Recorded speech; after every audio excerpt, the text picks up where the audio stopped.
Yeah, baby. Welcome back to the Ecom Gold podcast. I hope you're doing well today. I've got a fantastic show lined up for your listening pleasure, so stay tuned, get comfortable. It's about an hour long, this ride, with our co-pilot, Dan, from CEO of Unbound Murano. He is a monster. He has taken on an industry that's already established with a product that already exists and won. How did he do it? Well, brand positioning was pretty much the primary thing that he did, but he will tell you better than I can in his own words coming up in a moment. Show is sponsored by SendLane, the text, email, and reviews technology platform that you should be using on your business. Everyone in e-commerce that I know prefers it to Klaviyo. Everyone in e-commerce that I know has either had a demo and is moving over or has already moved over. That tells you enough you need to know, and you should check them out with the links below, or just Google SendLane. The show is also brought to you by Rewind, the app that basically sits in the background taking backups of all your products, customers' data, orders, and lets you restore it should you need it. It could be an app conflict, it could be human error, but anything can happen. You could accidentally delete something on your store. If you have Rewind installed, it's not a problem for you. You can just restore it back to how it was before. It's a great little tool to have, and everyone should have it. Check them out in the links below. On to today's show with Dan. Yeah. I'm of an age where like rap music was like quite influential, as much influence as it can have as on a British schoolboy in a suburban village. But you know, it was part of my. And then when the documentaries came out and things, it's exactly what I did. Just Google Street View and just try to walk down the different streets, and basically looking for like any kind of tear up or aggravation. I was like, holy shit, this place exists. Or I never find anything though. It's always disappointing. But I guess the Google car is rocking down there at like 11 at night. You don't see like the NWA music video. Yeah, exactly. That's what I wanted to see. And do you remember, is it Periscope? There was an app for a little while. I think it was called Periscope. And it was a couple of years ago it came out. I don't know what happened to it, but basically it was kind of like Twitter, but live. So people just jumping on there live. But then gang culture seems to take it over, and all these crazy places in the world were doing like these, this is my life street view. And I think it was Chicago. You were just saying about Chicago being dangerous, where they were just, I followed this one guy, and he was just like obviously a gang member and just constantly filming his street, and the stuff that was going on there, just like cookouts, drinking, drugs, wheelies, and that was his life. I was like, man, that's eye-opening. But yeah, I don't know if those places exist anymore. Would you ever come this way? Would you ever come to this part of the world? To Bali? Yeah, sort of north. Absolutely. My business partner spent some time in Canggu. Yeah, so I am right now. Oh, he loved it. He loved it. It's one of his favorite places. And that sort of inspired in our company a desire to be in more of like a surf town, throughout the winter months and shack up and work from there. And he really wanted to go back to Canggu, but because of the time difference, it didn't cater to, our growing business. So we went down to Mexico. That's why we go to Mexico. We found this town, Sayulita, which he calls Mexican Canggu because it just has the same sort of beach pub vibe. Right. He said, yeah, it's like Canggu with tacos instead of acai bowls. And we love it. So that's the closest thing I've experienced to being in Bali is my business partner telling me this place is just like Canggu. So we go there. We're starting to go there every winter, and I'll be there again this winter, and I can't wait. But I would love to go to Indonesia. I want to see a lot of Indonesia, and if I do, shack up in Bali and surf and eat healthy. One of the things I love about these surf towns is I find a lot of times when I travel, if I come back home, I'm like, okay, I better get my diet back in order. I need to get healthier again because I've been drinking too much beer, eating too many calories, and I'm fine with that when I travel. But you go to these beach bum towns and I find I get healthier. The food is nutritious. 100%. The sun, people go to sleep early. You wake up for the sunrise. You're active. So I'd love to spend some time there. Thing about this place is every person out here is in incredible shape. I'm not talking like average. I'm talking like 9, 10 out of 10 physiques. Yeah. Men and women. So, I mean, the culture out here is just very, very different. There's very active, but also at the same time, food is very cost effective. And you can eat 3 meals a day. You know, we haven't touched the kitchen here. I think in America, some place like New York, that's kind of common, but for me, that's definitely not common. And yeah, there's still, I mean, the costs are creeping up, but there's still that massive divide where you're eating 3 incredible meals a day. You know, think about healthy food for me, especially is I'll eat anything. I'm not that attached to food, but it has to like satisfy me as a meal, and a salad usually won't. But out here, they're incredible, and you know, it's so easy to eat healthy, and I find that a lot when, especially when you experience other cultures. It's brilliant. I would definitely recommend it to anyone. There's a ton of Americans, a ton of Canadians here as well. Most weeks I'm having coffee with someone who's in the e-com space. It's just crazy, man. The community's huge out here. And yeah, it's tough on the hours. Noah from Social Snowball, he was here not that long ago. Don't know if you know them, but they do they have an app for influencer stuff. And I met up with him a couple of times, and he was like going to work at like 9, 10 at night, every night, like going to the co-working space at that time. And I was like, man, I don't know how to do that. That's crazy. Yeah, that's rough. That's you got to find a way to design a life so you can just live in accordance to the sunrise and sunset, and not be an owl. I couldn't do that. I'd rather be broke and not make any money and go to bed when the sun sets. Hey, you're like me. I often fantasize about just having a tin of beans and living on the beach, to be honest. I think life would be a lot simpler and possibly more interesting that way. You got a Whoop strap on, so I know you're into your travel. We'll get onto that in a minute, because that is part of the formula that makes your business what it is. But is that a Whoop strap as well? Sure is. What are the scores on the doors today? What are we rocking? You know, this thing is insidious in the way that if I don't get a really great recovery score in the morning, I beat myself up over it. I feel like, oh man, should I go as hard in the gym? And today, I actually, 2 things happened yesterday. I had caffeine a little later than I normally do, and I tried out a new blanket. I tried a weighted blanket for the first time, and my sleep wasn't great. So I don't know if it was the caffeine or the weighted blanket, but I'm trying to figure out. So I got to adjust the control. So today I'm going to cut caffeine off after noon, and I'm going to try the weighted blanket again, and I'm going to see if that was the culprit. But this thing has given me so much awareness overall of just my general health, you know, how hard I can push myself, how hard I did push myself. The biggest thing that it illuminated in my life is the degree to which alcohol is poison. Yes. I was so hoping you were going to say that. I was about to say that was my biggest. I wore a Whoop for 2 years, and that I like beer. I like whiskey. I like wine. I still will drink it, but I have cut down my consumption of alcohol over 90% since having this thing, because I'm just like, I like living well and being healthy more than I like having a drink. And I do like having a drink, so I just save it for those occasions when not having it would stress me out more than having it would stress my body. Because, you know, if I'm going to go somewhere, if I'm in Italy and there's a beautiful glass of wine poured for me, I'm drinking it. I'm going to have it. I'm going to enjoy it. I want to live life. But, you know, just switching from going out for beers with someone to going out for an afternoon tea, I'm fine with that. Yeah. And I'm way healthier for it. That was it. That was the one. I haven't drunk for a couple of years now. Not a single drink. Not a single drink, but I'm not saying I never would, but I absolutely reached the same conclusion. So I had a Whoop strap for a couple of years. If the Whoop guys are listening to this, I loved it. I loved the product. I think it's Will. I think I've spoken to him before. The problem I had was I kept losing the charger. And at the time, there was low stock or no stock of those fucking chargers that slip on over the top.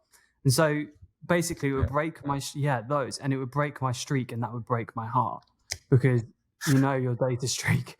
If you lose that, and I just crumble. And then I was like, well, I haven't used it for 2 days now. It's going to take 3 weeks to get me a battery. I'm sure it's better now. I kept losing them, and the cost of those babies was pretty significant. I mean, they were not cheap to replace. So after a while, I was just like, man, If it was next day delivery, I wouldn't care, but because it took so long, and I'm sure, like I said, it's changed now. But anyway, it highlighted a real, like you said, a drop of alcohol just plummeted me into the red, and I was like, wow. Didn't realize it affected me that much, but also my hangovers were absolutely awful, and I could never just have a nice glass of wine. It was I'm out and I'm drinking, or I'm not drinking at all. So I just knocked it on the head and haven't really felt an inkling to go back to it. Um, Yeah. And your sleep is probably so much better and everything. Yeah. It's a better life without alcohol, but I never had like that. Some people, like even my best bud, he can have one drink and he catches a bit of a buzz from that and he'll continue on, another one, another one, another one. Let's get a Negroni, let's keep going. For me, I've never had, like, it's never been problematic. I can have one, I can have two, but even having, that's what shocked me the most, is having one nice glass of red wine. And it just has an immediate dreadful impact on my recovery the next day. So just like, what is this stuff that we're putting in our body that we're so culturally used to? and I tried to trick it, and I was like, I just have one beer, or like you said, but every time, and there was no way that it knows. It's not got a camera on it, but every time it would be like, yeah, in the low double digits of recovery. I was like, wow, that is mental. That is absolutely insane. Anyway, Yeah. this isn't a work episode. This is a man who started by slinging videos and now slings wool, very expensive but premium wool. And I want to know, first and foremost, what motivated you to move from a service business, an agency, I believe, into D2C and servicing customers. So give us an overview of that, and just drop in there who you are as well. Well, my name's Dan Dembski. I'm a co-founder and CEO of Unbound Merino, and we are an apparel brand that effectively we sell clothing that helps travelers pack light. So if you pack Unbound clothing, because it's antibacterial and it's odor resistant, it's made of, our t-shirts are made of 100% superfine merino wool. You could pack less stuff because you don't need to wash it as much. Instead of packing a dozen t-shirts for a trip, you could pack 2 or 3 because you could rewear them. Even if you sweat through them, the sweat will wick away and it'll stay odor free because it's antibacterial and odor resistant. That's the clothing we sell and the value proposition in which we sell it on. I created this brand because I kind of wanted it to exist for me. We didn't invent merino wool. This is a fabric that has existed long before we started selling it. But the clothing was made, at least in the super fine merino wool space that are making t-shirts, was made largely for base layers, and it was made for, more of the outdoorsman kind of look and feel and purpose. I wanted a t-shirt that I could, wear on that hike, but also dress up a little bit and go out to a cocktail bar and not feel out of place. And I couldn't find it. So I had this idea, why don't I just create it myself? And that was for 2 reasons. One was I felt it was a good idea. I'm like, if I have this idea, if I want this product to exist, there ought to be other people out there that are just like me that wants this product to exist. But the real motivating factor was I did have another business, and I was dragging my feet into work every day, and I was contemplating, like, why did I do this? Like,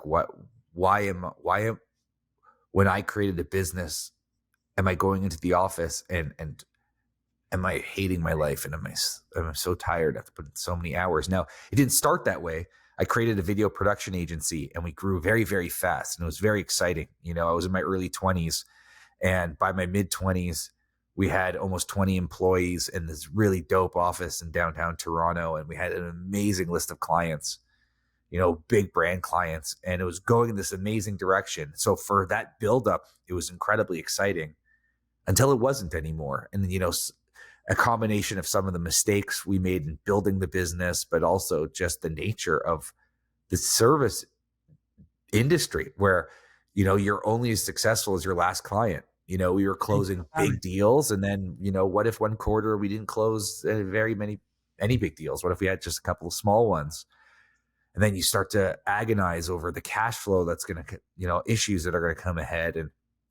And I found myself, I remember this one time I was in a boardroom and I had this pitch that we worked on, which was so good. It even included these, moments of humor, which seemed like it was completely spontaneous. Like you and I in this boardroom, we just had this hilarious moment together. It was completely orchestrated.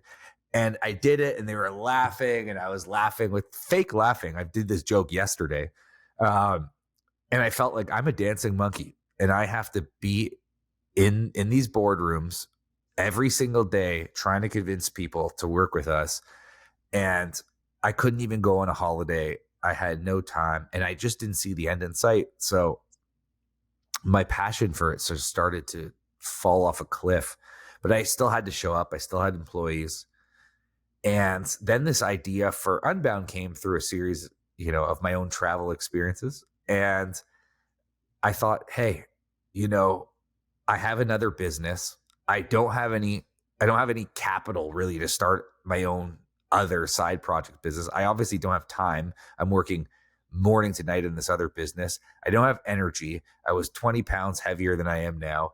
It just, everything in my life was against the odds. Like, how am I going to do this? And I went to a business coach friend of mine, and his opinion I respect as much as anyone in the world. He's one of my top mentors I've ever met in my life. And I outlined this idea of starting this merino wool company. And he's like, Dan, I love this idea. Like his eyes lit up. It was this moment of enthusiasm. He said, but you're not the guy to do it. And I was like, what? Like, record scratch moment. And he said, you're trying to like get your other business going. You don't have the energy. Like he gave it. And also I had another little startup. I was trying to sell these like funky socks created by artists. It's a whole other story. And that was like, I was trying to do these two things at once. He's like, you're doing them both poorly. Are you going to add a third? How are you going to do any one of these with the energy that it deserves for it to do well? And that was a very, very good point. And I thought, you know what? You're right. So I tail between my legs, I walked away and thought, like, maybe I shouldn't do this thing. Like, what's going on in my life? And, we talked at the beginning of this call about, sleep, and I obsess over sleeping, and I'm very good at sleeping. I've never had a problem with sleeping. But that night after he told me I'm not the guy to start this business, I couldn't sleep. I was laying there just thinking like, man, how often do you have an idea where you really think that you're the guy that can bring this thing to market, where you just feel like it's a timing thing? That was the thing. It's like, I listen, all of my friends who have gone on and create DTC brands at the time that were successful, I noticed this pattern that they were satisfying a need of their own that they didn't feel like the market was addressing already. It wasn't just like, oh, me too, I'm going to also create this product. It was like, everyone that's doing this is doing this wrong. I can do it right. There was a sense of that. And that's what I felt. And I felt like I've never felt like this before. I feel like we could create a brand that would satisfy my need. And I don't know when I'm going to have this feeling again. I got to do it. But I have to address the problem of no time, no energy, no money, and a whole lot of doubt from people who, it wasn't just him. Another mentor of mine had a similar opinion, but different. And I thought, well, maybe if we do a crowdfunding campaign, then we could prove all of these things wrong. The crowdfunding campaign would allow me to solve for the time problem because, it's not like I'm setting up a business that I need to run. All I need to do is set up a campaign, and I could build that over as long of a period of time as I need. Maybe it's going to take me 5 months. Maybe it's going to take me a year and a half. It ended up taking a year and a half. But I can get together with my two co-founders who are my best buddies. We can work on it one night a week. It wouldn't get in the way of our business. And we did have a little bit of homework, and squeeze into the sidelines into a little bit of extra time that we have. By the way, it's a very long answer. Sorry, I apologize for the length of the answer, but you asked. This is the story. We can meet up every Friday when one of my partners when he put his kids to bed, because he had young ones, just babies at the time. And we'd work for as many hours as we had energy. That might be 1 hour, that might be 4 hours. Maybe it was until the whiskey got the best of us, because we make an event of it every Friday. And that's what we did. We'd get together every single Friday and we'd work until as late as we could. And then we'd assign some homework. We'd come back the next week and we'd move it a little bit further. And then a year and a half later, we had the crowdfunding campaign.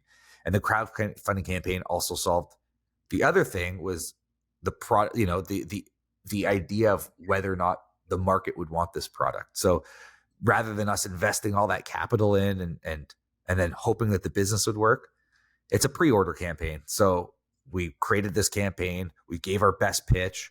If the product had product market fit, the crowdfunding campaign would solve for that as well. And it was just a fun way to do it.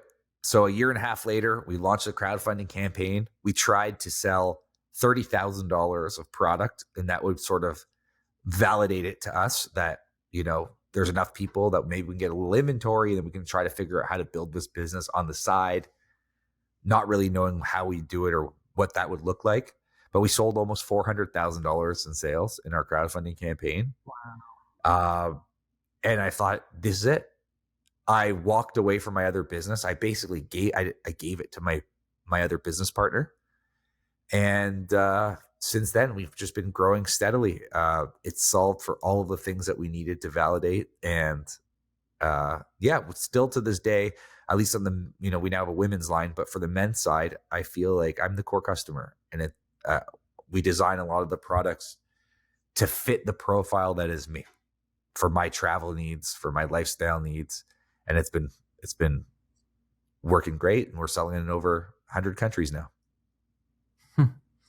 Yeah, great. Thanks for that. I'm going to spend the rest of the show basically recapping that, jumping into a few of those areas. But I imported a bulk import of products into Shopify, and I did not put in the meta fields the created date, and that sent the whole filtering system haywire, because you could no longer filter collections by newest in first or date added to the website, which was a really big problem for this quite large fashion brand.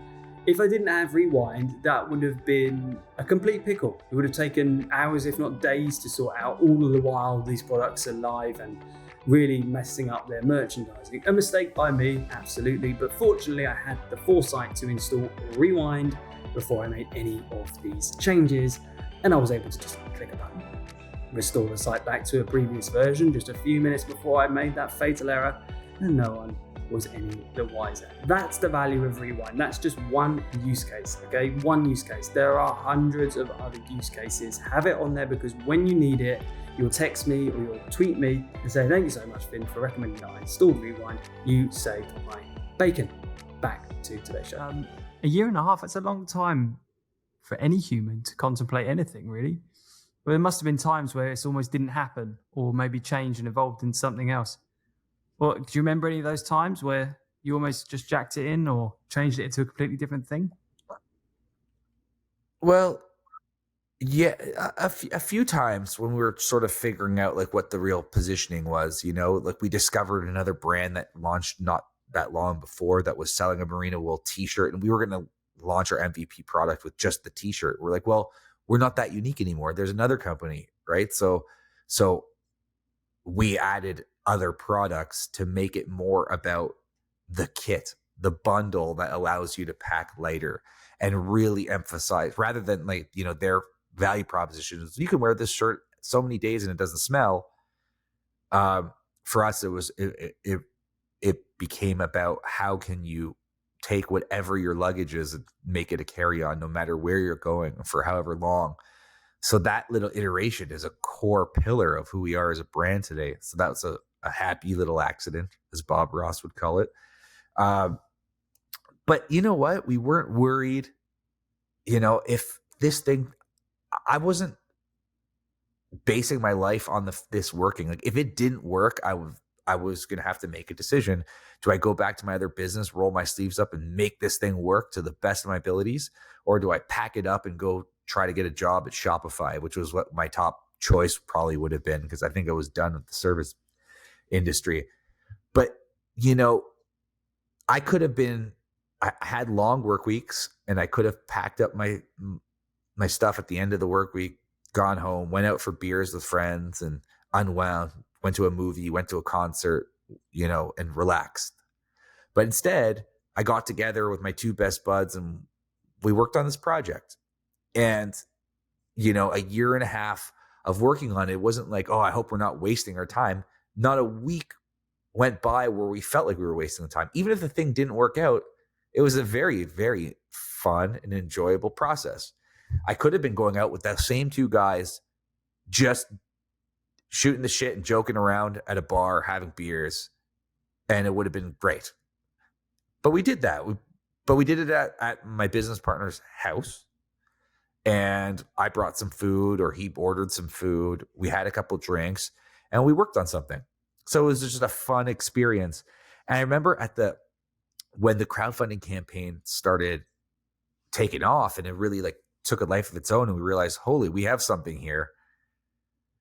One of my partners said to me, he's like, wow, I thought maybe like we'd sell some stuff, but I never in a million years thought it would be like it was successful like this. I'm like, Yeah. you didn't? I'm like, so why did you spend a year and a half working on it if you didn't think that this was possible? Right? Like, you had to at least think it's like possible. He's like, I don't know. I had kids and a job I couldn't stand. It's like, this was the most fun I had every week. It was just fun for me. But he literally didn't think it was even possible that it would work like that. And I think that's the different, you know, that was the life I brought to the project, is I truly believed, I'm like, yes, this thing can be very successful, almost to a point of arrogance. I thought it would be. Like, I really believed, I was willing to accept I might be crazy and the market might not like this product in the way that I like this product. But I thought, no, this thing's going to work the whole time. And I was just like ready to prove that it would work. And that was the attitude and the energy that I brought for a year and a half. I'm like, let's just get it go. Let's get to the finish line, because once this launches, this thing's going to work. And I said that on the back of 10 years of being an entrepreneur with massive failures, some huge wins, and everything along the way, and being fully equipped to accept that it might not work. But I really believed in my heart of hearts, this thing's going to work. Can you take us inside one of those moments, where one of these Friday nights? What's a typical structure to the night? Where are you going? You said the house, and then what? So what typically done? Like, what are you discussing? What are you planning? Like, that's a lot of time, a year and a half, even if it is only a Friday. Well, you have to understand, we're coming into an industry where we know nothing about. You know, I don't care about knowing how the things work in the industry, but you have to know, how do you make clothing, right? So there was two things that we're starting with when we started that year and a half. Now this was back starting in 2015. So some hazy memories, but you know, the first thing that we needed to solve for is, how do we source this product? Like, how do we assure that the quality of the product will be high? Because, you know, we don't have any contacts in the clothing business. And the other thing is how do we make this brand appealing? Like, what do we call it? You know, how do we talk about it? Like, what are some like slogans that we have that would help sell that product? So there was a little bit of a divide and conquer, and I took the sourcing piece. You know, when we went to Alibaba, and I don't know if you've ever been on Alibaba, you can find some great stuff there, but you have to sift through a lot of garbage, you know. Mm-hmm. And there's a lot of people. I mean, there are manufacturers that say they're selling merino wool when they've never sold merino wool before. They're selling polyester stuff, and it's like, why?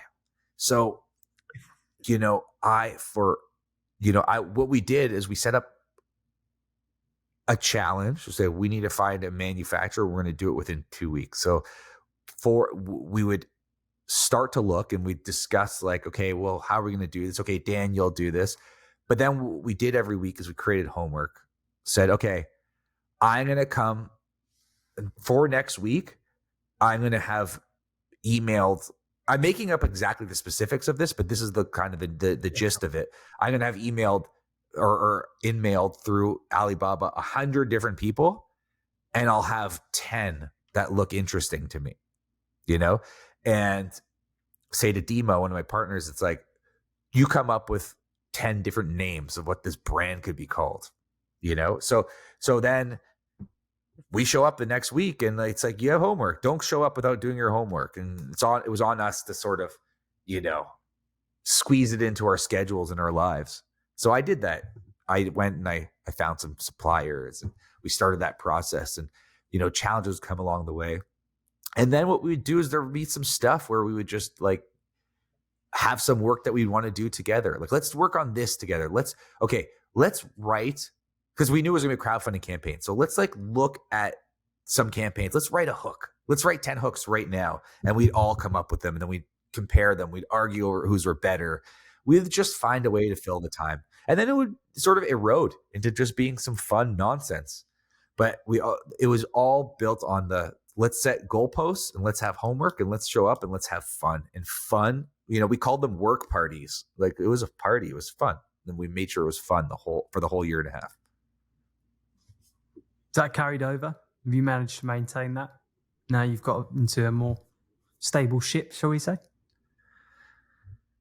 We used to say work partying was one of our core values. We dropped that because we don't think it carried into like every corner of our business. Not everyone felt the same, but I mean, my relationship with those two guys who I started the company with is better than ever. They're like brothers to me.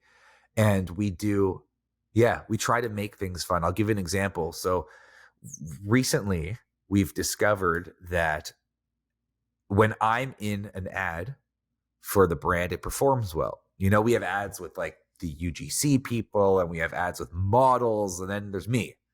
And it works. Like, hi, I'm the founder of Unbound Merino, and I can tell you how to pack with only a carry-on, stuff like that. Like, almost like cheesy that I can't believe I'm the guy who's like in these ads, but they work. So I'm like, oh, well, this is interesting. And it's also very easy for me to flip my cell phone camera onto selfie mode and talk to the camera and create ad assets. I can do it very fast. It's cheap. And it works. So, doing ads in the airports, we discovered, is a really good hook too. So my business partner and I, we decided, let's just book trips. Little trips, weekend trips. We go. It's totally worth it for the business. We just get a couple hotel rooms. We book some flights somewhere close on points, and he films me. And now we're filming him too. So this weekend we're going to Prince Edward Island in Canada. That's way on the East Coast. They're famous in our country for oysters. It's everywhere you eat oysters in Canada. PEI oysters. This is the best ones come from. So we're like, let's just go to PEI for oysters. So this weekend, we're going for the sake of shooting advertising. But really, it's me and my business partner. We know what's at the end of the tunnel there. Like, we'll get the ads. We're going to get good ads. We're going to be very excited about it. But once we land in PEI, it's an oyster party, and we'll explore a new city. And so, making things fun to me is at the core of how I do things well. I mean, it's the only way that things get done. Not the only way, but I mean, I don't want to not have fun. So make things fun. It sticks with us. And our quarterly planning meetings, we go off somewhere and we have great dinners together. It's a huge part of our culture, having fun, for sure. Yeah, makes sense. Do you ever unpack it in retrospect and look at maybe the building blocks that made you the Murano guy? Is there anything that you can pick out from your past that maybe shaped this entrepreneurial journey for you? I think I have the entrepreneurial blood. I think I think I always had signs of it since I was a kid. I've always been trying to figure out a way to make a buck. It's never been about money to me. I don't really care about the money as much, but I've just sort of been drawn to like, wow, you can go into like, I remember I was younger, I discovered sometimes people like had these sports card blowouts, where someone that collected sports cards and their family collected a basement full of them, died or something, and then the wife. I'm sad to even talk about, but it's true. Like, you go in and you buy a wax box of cards for $20 and $10 and this and that, and I would flip them on eBay for $500 that same day. I always discovered these little things. I was like, wow, this is wild, and I've always thought that I'd create a business, and I did. I ended up doing that. So that's in my blood. But the thing that, I alluded to this before, I think that one of the signs that people should look for if they want to start a business is truly, truly thinking that no one is like, look, there's a million companies that have started and sold t-shirts, right? But I felt like this positioning, like it's just a positioning thing, it's like taking this fabric, designing it a little bit differently and talking about it very differently. I'm like, no one's doing it like this. No one is speaking to us. So it's a positioning thing, and it's a timing thing. And like, I felt like I would always ask people, I'm like, do you know merino wool? Like, do you know that there are t-shirts that are made of wool that are antibacterial and odor resistant? And I found there were two camps of people. There were people who just didn't know it existed at all. Like, wait, wool? What do you mean? Isn't that itchy? Isn't that too warm to be a t-shirt? And then there were the people who did know it and they loved it. And everything they had was merino wool, but those tended to be the outdoors people. So, yes, I have the nature of being the entrepreneur, but I think that I was just receptive to that sign that the timing is right for this. And I think that's it's not talked about as much as it should be. The timing of starting a business. I think if you have an idea that is at the bullseye time, it's not too early, but definitely not too late, where you feel like, if this product existed, I would just be a happy customer, but no one's doing it that way. That is a pretty cool sign that maybe you should do it. Like, that's maybe the calling card for you, that like, if you just can't find the product or the company doing it the way that you want it, maybe you should just go do it yourself. Yeah. And I think you've said this before on other shows. If it's something you believe in, the worst case is you end up with basically a lifetime supply of the product you want. Yes. That was our thinking, because we were going to have like 100 t-shirts or whatever it would be. I'm like, if I had 100 unbound t-shirts and not a business, then that's at least a good decade or more of t-shirts. Easily. Yeah. So when people, long-term listeners of this show will know, I used to run an agency, and one of the first business meetings that we had was with a company selling in the UK Murano-based clothing and cashmere. I don't know the difference actually, but it was high quality fabrics essentially. The reason we got called in, this company was doing really well, and we were at the time a Magento agency, which is an archaic software for e-commerce, way worse than Shopify. And they called us in, and we went up there, and it was these couple of old fellas. They've been running this business for a long time. And they had a cut and sew, workbench and everything, really UK-based production, old school stuff, proper quality, proper British. And we were like, what are we doing here? Because we were a small company at the time based in Brighton, and it was a good 4-hour drive to get to these guys. And in between us and them, there was huge agencies. And what are we doing here? And they said, oh, we saw your advert we'd gone to some event and it was printed on the back of a booklet. We're like, that's a fucking weird place to discover us, because we'd been at that event. Anyway, we started talking to them, what do you want? And they didn't have an e-commerce website. That's what they wanted. And we were talking about it. I said, how are you getting all these sales then? Multi-million-pound company. How are you getting all these sales? And they said, all of our business is catalog. All of our business is catalog. So they literally have these catalogs, send them out. And because in the UK, the majority of the people that buy these finer garments are elderly and they have money. Cashmere and Murano is quite closely tied to an older community in the UK, and catalogs are probably till this day the way that they tick their boxes, and they literally post them back to the company, and the company then ships their orders out. It's interesting to see, like you said about positioning, how you can take something that is good quality. Because I'd never heard of this positioning before I discovered you, and I never knew the benefits. All I knew is sort of cashmere and Murano is somewhat loosely quality related in terms of Mhm. good quality. So to hear a different positioning of it, I'm like, holy shit, like not a clue. So you're exactly right. And did anyone ever turn around to you back in the day and just be like you said, there's millions of t-shirt companies out there. There's million, like, what, how are you different? And then you would say, oh, because of X, Y, and Z. And they might say, well, why you Yes. can't Yeah. build a moat around that? Like, how did you defend that? Were you just pig-headed on this is going to work, or did you actually have like, no, I've done some research, I know this is going to work? I'd say more on the side of being pigheaded. To be honest, I said there was a couple people that were naysayers and a couple mentors. I talked about the business coach, but then there was another one. I still to this day, one of my biggest mentors. I admire this man as a startup founder turned CEO. You know, he's in the food industry, and he like has a packaged food product in grocery stores here in Canada and the US. And I watched him, I admired him as, you know, starting up this business that was just gaining a lot of steam, and he ended up being, you know, his company's a lot bigger and now he's a real CEO. You know, he went from that founder to CEO bridge and did it so beautifully. And I really admire his opinion. He looked at our product. He's like, what's proprietary about your product? And I'm like, nothing.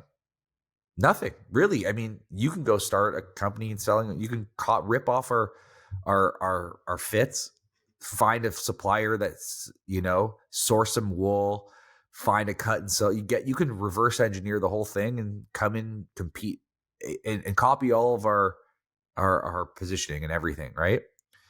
Um, there's nothing proprietary about it. Um, it just no one was making it. It's not just the way we talked about the product; it was also the way it fit and looked, right? And the drape, and like we spent a lot of time iterating to get that right. Um, but we knew we could get there, so it was just like, again, I'm like, I just saw it. I'm like, I just want this thing to exist. It's nothing more than that, and uh, I I feel the timing is right, and I feel like if this exists, it would make me happy. If I felt like if I found Unbound Merino as a customer when I was looking for it, I wouldn't want to get into this business. I wouldn't even have thought of it. I would just be like, oh wow, I found this brand I love. I would be a customer. To this day, I would just be buying Unbound Merino as a customer and traveling with it, and I'd be working at Shopify or something. But that was enough for me. I'm like, on the back of that, I was incredibly dissatisfied with what I was doing in my with my other business, as we talked about already. So I think there was this like desire to do something new. Now, it wasn't like I was just sitting there and all of a sudden I had this aha moment where I'm like, oh my God, I should create Unbound a merino wool company. It wasn't like that. I was actively looking for something to create to get me out of the world that I created for myself with my other business. And just like I would beat up every week to work on Unbound Merino for so here's a whole other part of the story. For 2 years leading up to that point when we started Unbound Merino, I would meet up not every week, but let's just say a couple times a month with the same guys, and we come up with ideas of what's a new business we can start. That and the only criteria that we were that we had for this business was we don't have clients, we have customers, and our customers buy our stuff online, so we don't have to like have any FaceTime. No, I was so tired of dealing with clients. I'm like, even if we have a product that we sell to customers, and the customers are online, and one of the reason we said the customers are online because that meant no wholesale. I don't want to have a one person named like Jeff or Jenny that like says, okay, well, we need a pallet of orders in, and then I have to like wine and dine. I want to, if I want to be in my underwear all day, I want to be in my underwear. I don't want to go into boardrooms anymore. That was it for me. Right. So for 2 years, we'd sit at a bar or we'd sit in the office and we'd have a scrap of paper or the chalkboard or the whiteboard, and we'd list out like, let's come up with ideas of like businesses we can start. And the ideas, some of them might have been great. most of them were terrible. Like, I'll tell you a terrible idea. I've talked about this before, but like the one that sticks out to me as the most terrible is we thought, let's get into making pickles. And the reason why we wanted to get into making pickles was because there's a joke between me and my business partners always joke that I look like a pickle. Like I'm like a cartoon mascot of a pickle. So like, what a good spokesperson you'd be. So I'm like, hey, I'll own it. I'll own that. And let's make pickles. And maybe we make the best pickle brand ever. And thinking, who buys pickles online? Nobody. Right. So like, it's a terrible idea. Right. So it didn't pass the sniff test, but we would just any idea on the wall.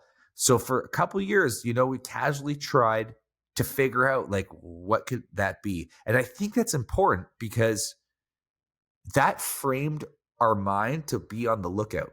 If I wasn't constantly thinking like, what's this business? Like, I want to create something. Would I have seen the opportunity for Unbound when it came? I don't think so. Maybe, but I don't think so, because I was just, we talked so much about what would make this thing maybe work and what would make it potentially not work. Why are we willing to go down this path? Why are we not confident that we should go down this path for this idea? And then when the idea for creating Unbound Merino, before it was named as the merino wool for travelers to help you pack light, this idea, I couldn't find many reasons why it wasn't a great idea to pursue. It just checked a million boxes. And we had all these boxes that we figured out over 2 years about why this was a good idea, why this one isn't. So once it hit, I went to Andrew and Dima. I said, here's what I think we should do. And they were like, yeah, let's do it. Let's go. And then the weekly work party started from there. But yeah, that was so me being dissatisfied with my other business to the day in which Unbound Merino launched, that's 3.5 to 4 years. So it takes time, but we had fun along the whole way, and it's just the reality. And it was just, we just felt like we had the right one, and we were right. How does it feel now compared to how you felt before and how you thought you'd feel if you got this right? You got it right. How do you feel? Honestly, I feel the best I've ever felt. I have a business that's really scaling and a team that's amazing. And we have the opportunity now to create a company culture where like we challenge each other to do something amazing. And what's really cool, and the thing I'm most proud of, well, I'm proud of the team itself, but I'm proud of the fact that we have a team that sees the potential of this company, and we all have that feeling like we're just getting started and we can make stuff that's really impactful for people and change the way they not only travel, but think about traveling and think about living. And it's a product we're proud of. It's a biodegradable, like natural fabric. There's so much that, I believe in this and I'm proud of this, but kind of like, I don't have kids, but when I look at people who love being parents and they love going to Disney World or, playing basketball with them for the reason of they love seeing that thing that they loved as a kid through the eyes of their children. In a weird way, I feel that about our growing team. Like I've always believed in this product and starting this company, but when we have new people on the team who are far more talented than I am, when they see the potential and they feel like they're part of building something new and it's exciting for them, I get a lot of pride out of that and a lot of joy from that. So I feel I've been in the entrepreneur game since 2008. I've had a lot of failures and a lot of agony along the way, but I stayed optimistic. And what I've always dreamed about was it to be where it is today. Like, I feel like I'm finally living out what I've worked so many years for. And I not only get a lot of joy of that, but I also feel there's a great amount of responsibility. I'm responsible for making sure that the vision is met, that the vision is clear, that we're all working together like we're an amazing, I try to bridge the gap between feeling like we're a family and a sports team. Like I'm like, a family is like the good part of it. That's how we celebrate together. But let's not treat this like a family. We're a team. Let's come up with plays. Let's work together. Let's optimize how we work together. And I love that part of it. And that's, I think for me right now, there's a little bit of pressure, but pressure in the best way for me to learn to be the leader that I need to be to take this to the next level. Because what got us here is not going to get us there.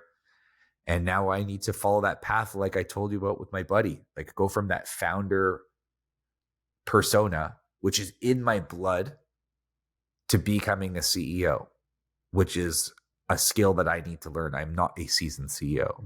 I'm happy to rise to the challenge, but that's where I'm at right now. I feel like an equal mix of joy and pride and excitement and like pressure and challenge.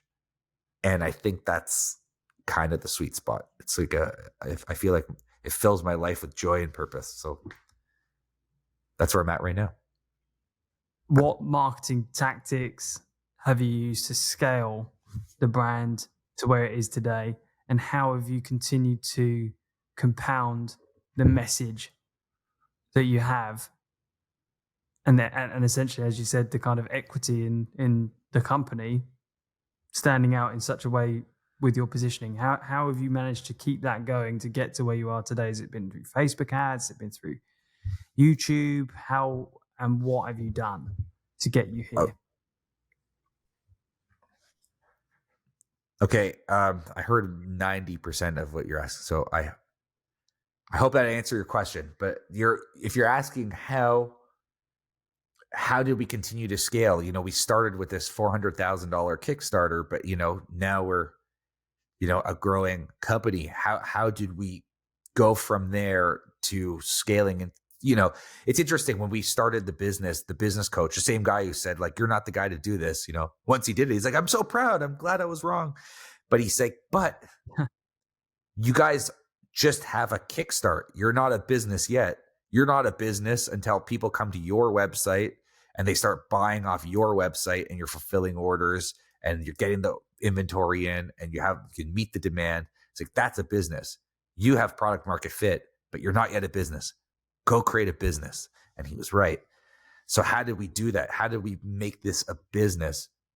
Well, you have to try to find anything that you can that works. And it's a multi-year process. Now, this is all on the back of two things. The product quality has to be outstanding, because you can't sell junk and expect it. Like if you're not selling a product that people love, you're not going to get any of that word of mouth. It's a very, very uphill battle that you just don't want to fight.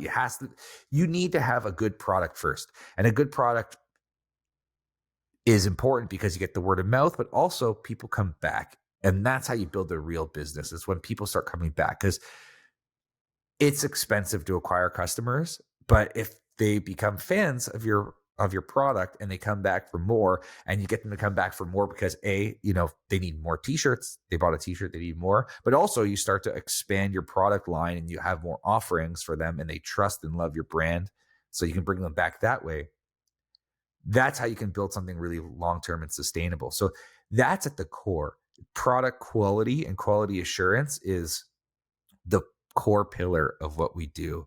You are in the D2C space. If you have a brand that's selling online and you haven't at least had a demo with SendLane, then one of two things is objectively true about you. You like setting money on fire. You like making your life more difficult. If neither of those things are true, and you are an e-commerce brand and you are selling online, you do send emails, you do send SMS, you do have reviews, or you at least like to collect reviews, then there is no reason for you not to at least have had a demonstration with SendLane. They are built for e-commerce. They are the most modern platform with the best features, in my opinion, at the lowest cost. I mean, I'm not really sure what would be holding you back.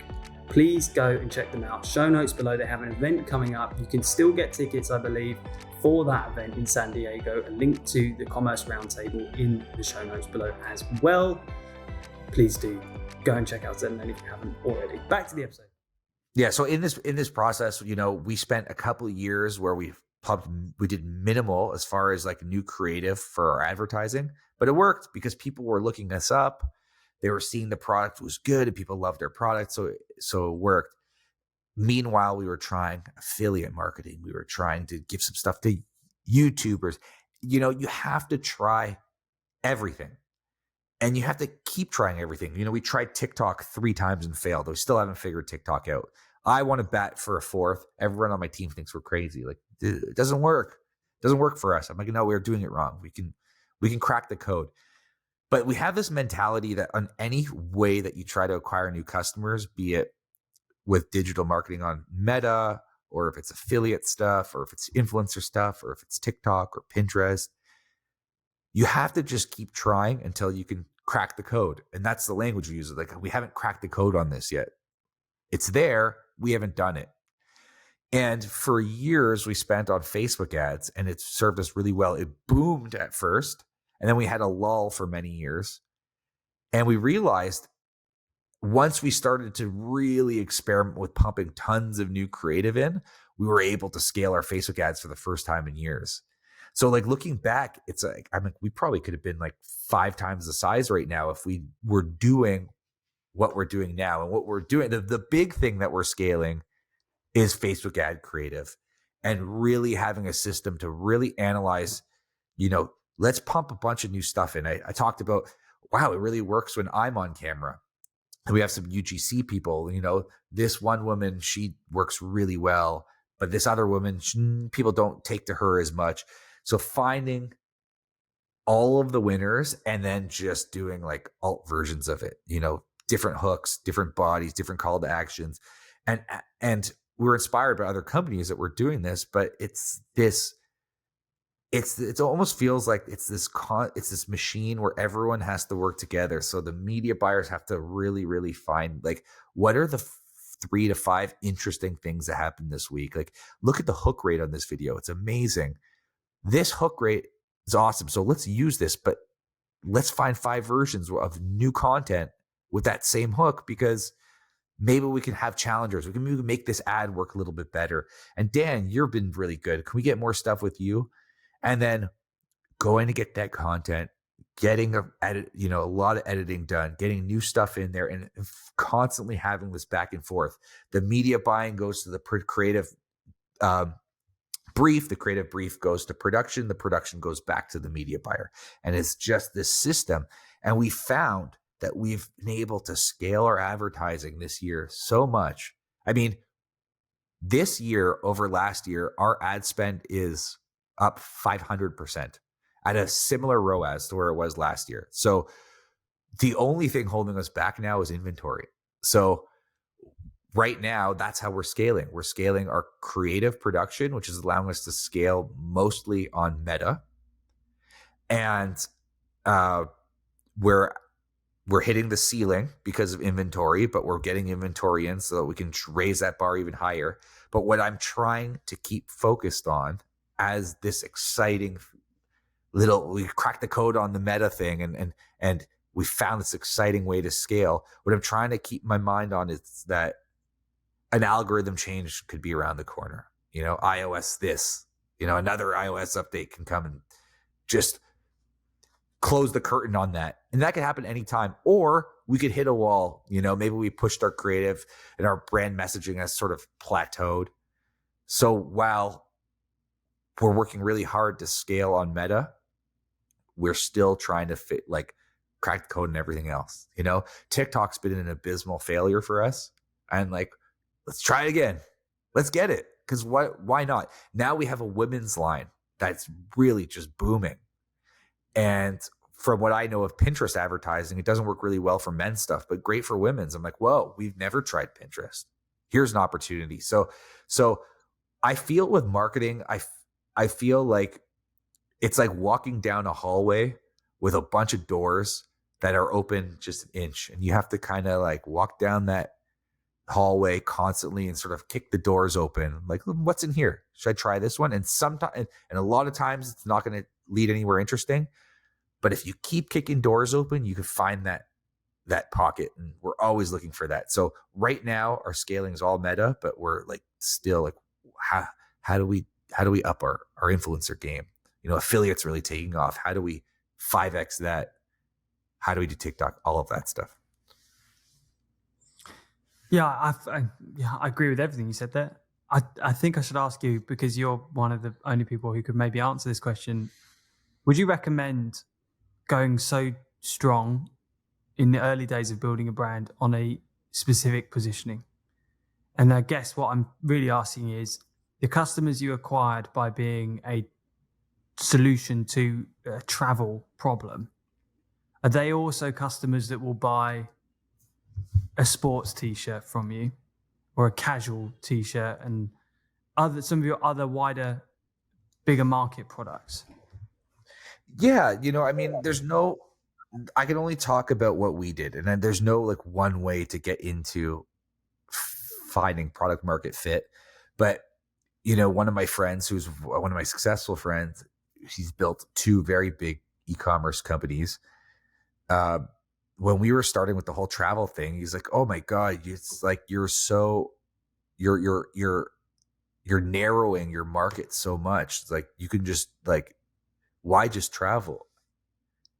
And I just didn't agree. I felt like, I'd rather we sell it specifically for the purpose of travel. Now, I wear my Unbound clothes every day. I'm wearing it right now. I'm not traveling, right? This is just a marketing hook, right? It's solves, teaches people a new way that they can travel. Like, that is real. But we went on the assumption that our customers are smart enough that they're like, hey, yeah, I could travel light with this, but this also reduces the amount of stuff I have in my closet at home. I don't have to run the laundry machine nearly as much. Like, it lessens the burden of that. And I also love the performance for every day, and it looks good every day. So this is our intention is to sell people their everyday wardrobe. But the marketing hook that we used is travel. And I think the more narrow you can position your marketing, the more you could dominate that space. Like what would our other positioning be if we weren't focused on travel? It would be just like, it's great. What do you mean it's the best? Like, that's not a position, right? Like, we are talking about reducing your luggage to just a carry-on. And for a lot of people, like, imagine you're going, this is a frustration that I had. This positioning came out of my own travel frustrations of, luggage getting lost, for when you check it, having to, I did a layover in Paris. It was the first time I've ever been in Paris. And, there's a lot of those cobblestone roads and like brick roads and things like that. And, I had 9 hours where I had my backpack, and I was just like wisping through the streets, going to little bistros, getting croissants and wine, and just making the most of my 9 hours. And I was seeing some travelers that were dragging suitcases down the rickety brick and cobblestone roads. I'm just thinking, like, if they only had a backpack, this would be so much more enjoyable for them. So we've picked that niche, and I think it's really, really good. I think the goal of starting is try to convince people to have your product for whatever purpose that is. You don't need to have a ton of products. You just need one. You just need to have, I have a buddy who's launching a skincare brand. He has this amazing serum, and people love it, but he's just getting this thing started. And he was saying, okay, I have 5 new products that I'm going to work on. I'm like, what are you doing? You don't even have 1,000 customers yet. Just make this all about your serum. Because if you can get 10,000 customers that love your serum, they trust you. They're coming back for that thing. You don't need to develop new products. You just need to get people to buy the serum. And if you had 10,000 customers that love it, and then you come out with a face cream or something, these people are going to buy it. But just narrow everything down to like the one product you can have, the one message you can back your whole business on. And that's the way I would start it. Makes a lot of sense. I like that a lot. Okay, we haven't done one of these for a little while. Let's end this on a quick fire round. I've got barely anywhere through. I have 12 points on my show plan. I'm at 2.5 out of 12.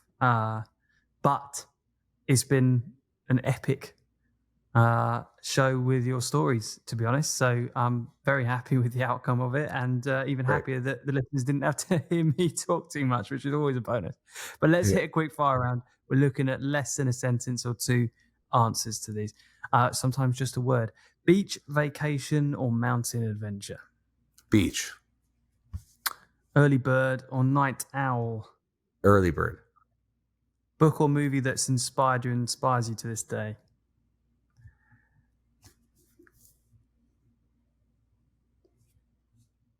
Air, the story of Air Jordans. It's a new movie, but man, it's a good one. Is this the one on Netflix? I don't know. It just came out. I just saw it in theaters. I saw it 3 times already. I'm going to go and check it out. I like the Shoe Dog book. So this is like if you like Shoe Dog, you're going to love this. This is like a new chapter to Shoe Dog. It's incredible. If you could have dinner with a famous historical figure, who would it be? Can't say Churchill. You've already said Churchill. Another one, I think. Dead or alive? Either. Shaquille O'Neal. You a fan of basketball by any chance? I like basketball, but it's so much more. I think he's just so fascinating. He's an incredible entrepreneur. He's one of the best basketball players of all time. He's hilarious, but all the cherry on top of it all is sitting to eat with him would be amazing. That guy's huge. Imagine how much he eats. Like it would just be I would get everything I'd want in a dinner guest with Shaquille O'Neal, better than any historical figure. So he's my number one. He's super kind as well. He does quite a lot. He's a beauty of a human. Yeah. Most adventurous thing you've done outside of business? When I was 18, my 2 business partners, because my best friends today, we went to a music festival across the country with about $10 in our pockets, and was this the one where you saw fish? Is it Fish? Yeah, it was Fish. We're big Fish fans. We went to see a Fish festival in 2003, and we had $10 in our pockets, and the only way we got there and back was to sell things the whole way. Well, what did you have on you? Presumably, if you only had $10 in your pocket, you just sold your clothes. We sold art. My business partner was a good artist. We had art prints, so we sold art of the band, and people would pick things up at the show and sell them for more money. Like literally hustled the whole way, and we made it back home. The gas light was on. I didn't think we'd get into my driveway, and I think the gas ran out in the driveway. I had to get a gas can, but I think literally I rolled into my driveway with no gas. I had 25 cents in my pocket. But worth it for that juicy Fish concert, right? I am so grateful I got to see that particular concert. I count my lucky when it came up. It was in August of this year. It was the 20th anniversary of that show, and the pictures came up on the Fish Instagram. And I'm like, I was there. I'm so happy that we had the balls to get in the car and do that, because we didn't have any money to be able to afford to go to that thing. It was in Maine. I think it was like a 17-hour drive. Jesus. Oh man, count my lucky stars for that one. If you could swap your business with another D2C operator just for one day, who would you swap seats with?